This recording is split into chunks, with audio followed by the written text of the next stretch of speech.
Hello, good afternoon. My name is Patrice Jones, and today I will be speaking on my milestone two in regards to my project. My project title is Personal Finance Tracker. The goal of this application is to just help users manage their money by adding transactions, tracking the transactions, the balances, and also adding a visualization of their spending. In this milestone, it doesn't really do too much on the visualization other than just the text popping up for you. But milestone 4 or 3, I believe the next one, whichever one is the next one, I'm going to get the charts working properly.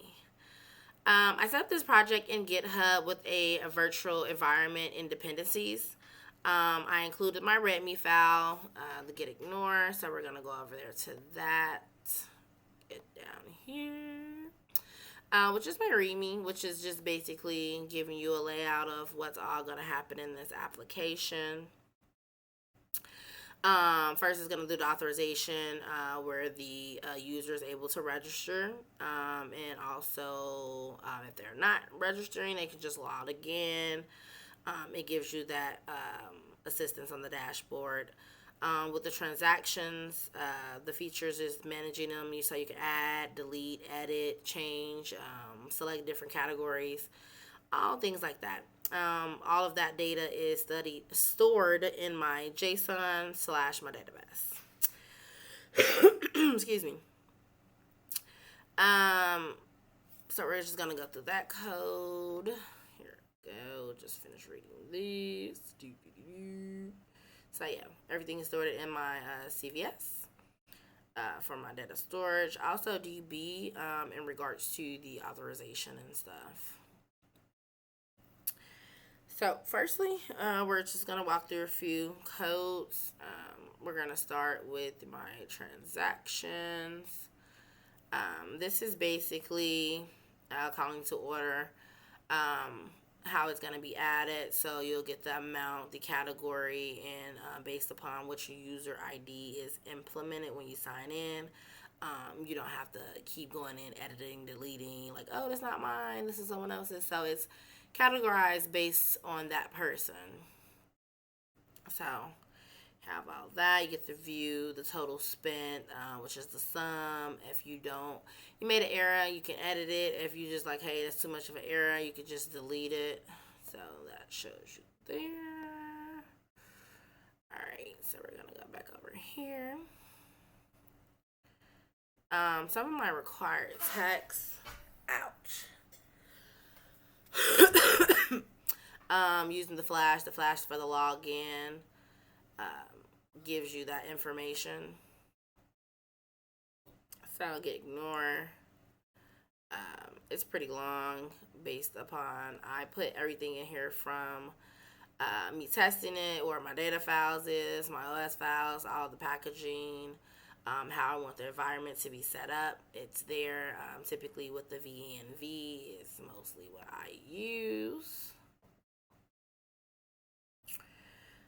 So we're going to go back down here to the main one. This is the actual project itself.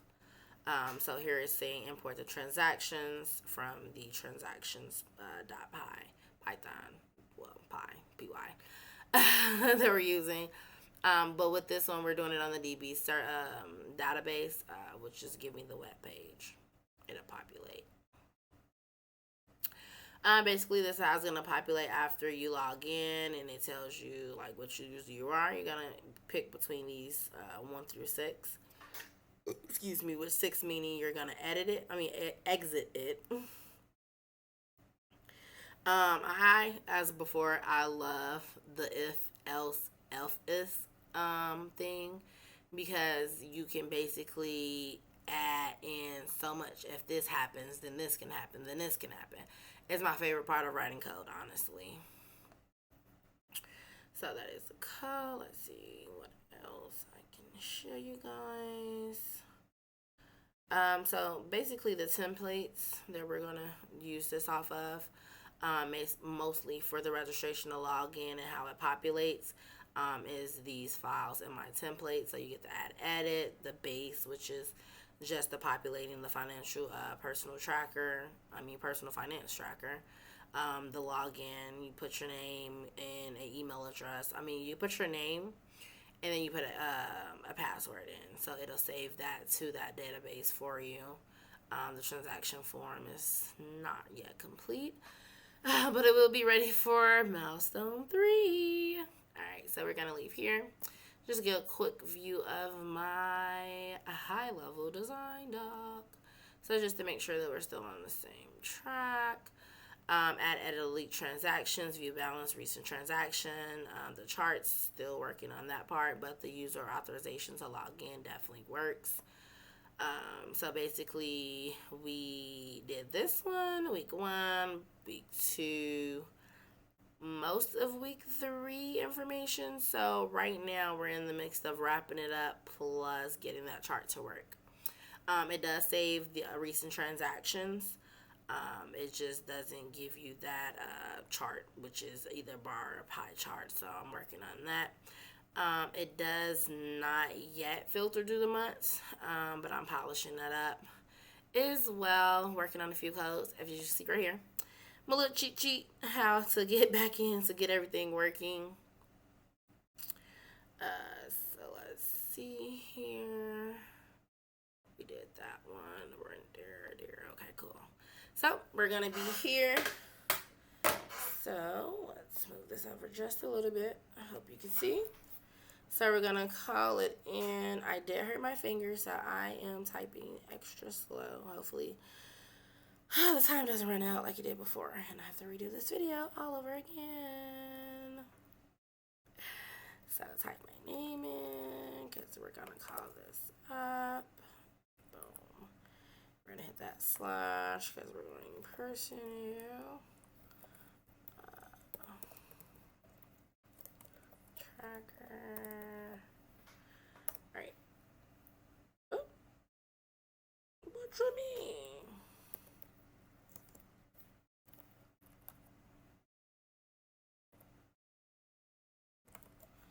Oh, that didn't work like that before. Did I misspell something? Okay.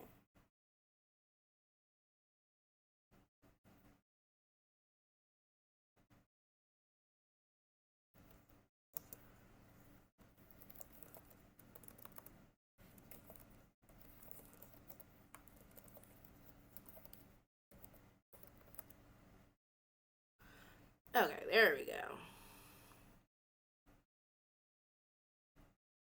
I could have sworn it was in uppercase and not lowercase. Let's see if I messed that up. I hate that. I have this splint on my finger and it touches things crazy. Oh no, that's not the one I was doing in person. No.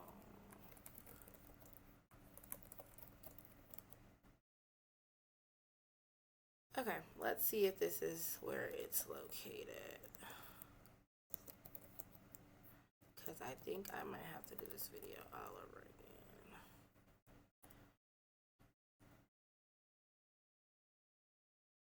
Okay, it may be correct.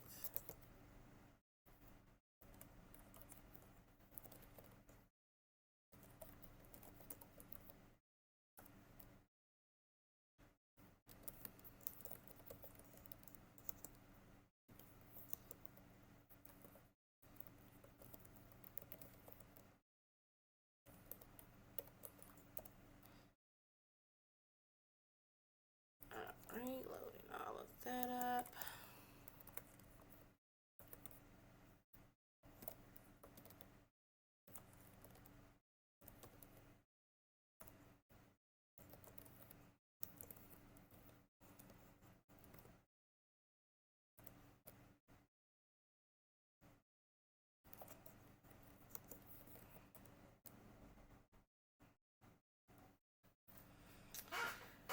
Alright, so we're gonna copy this. It usually pop up, but it did not do it this time.